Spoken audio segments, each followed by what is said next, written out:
Up there, north of Lake Garda, there is a beautiful little village that is a must visit. It's called the Riva del Garda, but did you know that it's also a place of mystery and folklore?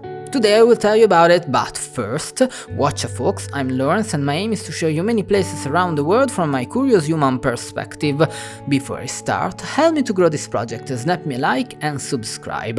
It was obviously a rainy day in Riva del Garda. Of course, I was so lucky on this trip.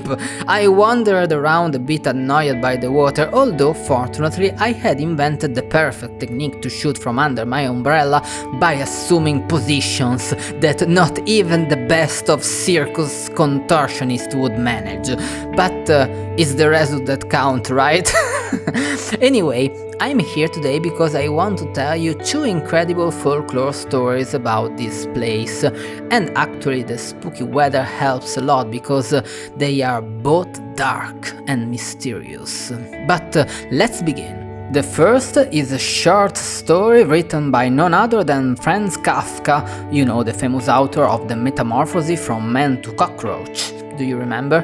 The story goes that one day a strange traveler arrived in the small port of Riva. His name was Gracchus, a very strange hunter. Not just any hunter, no, he was an undead man condemned forever to wander aimlessly through the seas. In the story, Gracchus meets the Major and tells the story of his death. Many years earlier, the hunter says he died in Germany in the Black Forest, fell into a gorge while chasing a chamois and bled to death.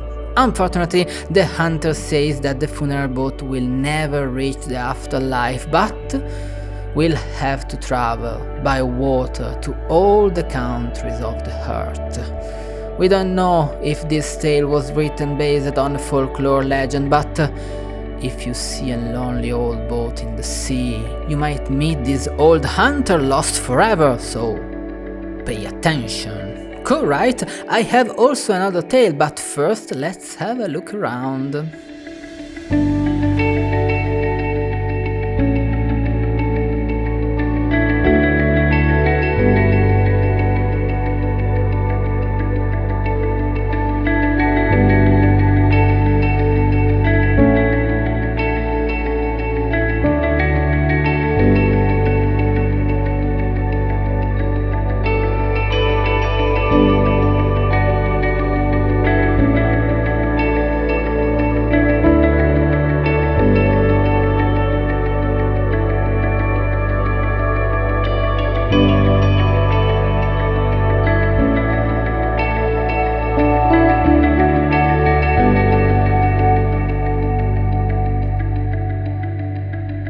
At Riva del Garda you can do lots of cool activities. You can walk the Ponale path or even visit a reptile house.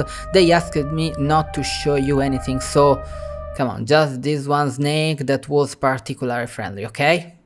Okay, anyway, back to our stories. Today's second tale concerns the discovery of a body, that of a Roman warrior who died by decapitation.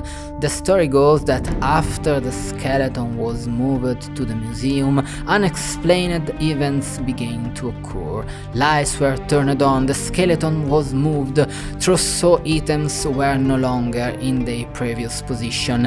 Invisible wires were even pulled to prevent some prankster from playing tricks, but nothing changed.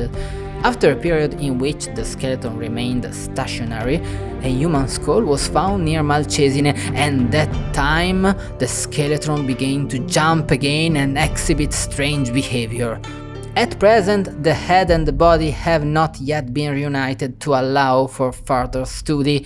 One psychic even said that the ancient one was named Lucius Paulus, and the skeleton is still called the headless ghost by the people of Riva del Garda, but who knows what the truth is. Anyway, after my wander around the city, I decided to come back to my hotel. I realized a very important thing that day. Namely, that if you meet a strange and somewhat dry character in Riva del Garda, don't worry, he's not undead, he's just trying to figure out how to get home.